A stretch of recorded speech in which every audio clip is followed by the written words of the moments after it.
आज के पावन अवसर पर आप सबको बुद्ध पूर्णिमा की बहुत बहुत बधाई और शुभकामनाएं देता हूं। बुद्ध पूर्णिमा की बहुत बहुत बधाई, बहुत बहुत शुभकामनाएं।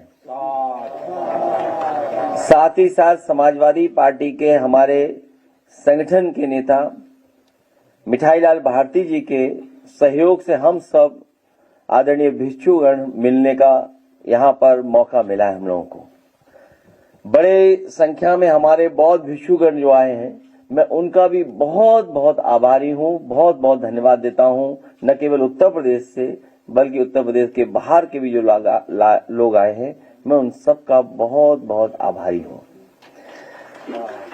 जहाँ भंडारा का कार्यक्रम है,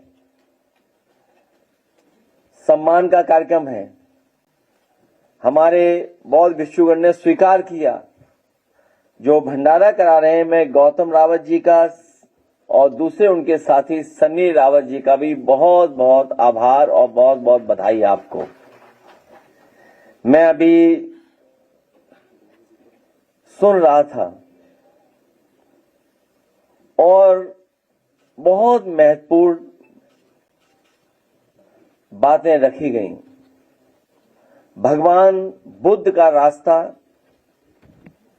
और उनके रास्ते पे चल करके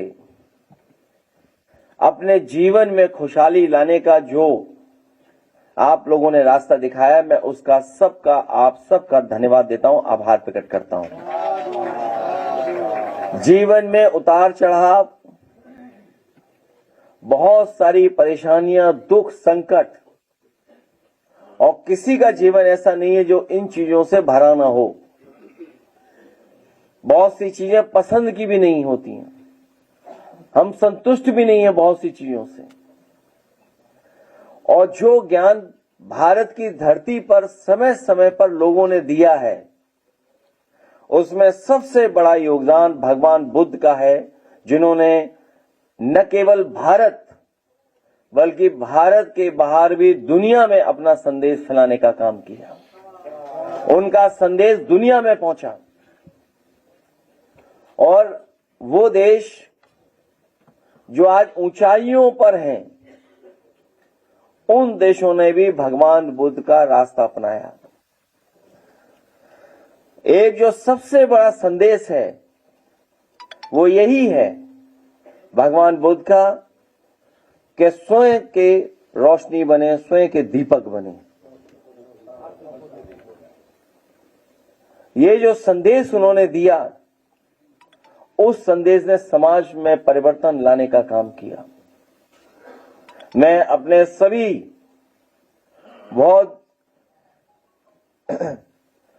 बौद्ध भिक्षुओं से कहूंगा कि इस समय बहुत संकट का समय गुजर रहा है।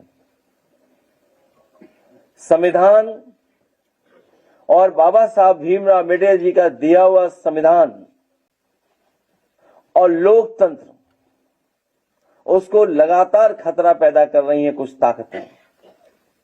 हमें भरोसा है कि हमारे सभी पूजनीय आदरणीय बौद्ध भिक्षुगण न केवल हम लोगों को आशीर्वाद देंगे, बल्कि इस लड़ाई में हम सबको आप आशीर्वाद देकर के कामयाब भी होने की शुभकामनाएं देंगे।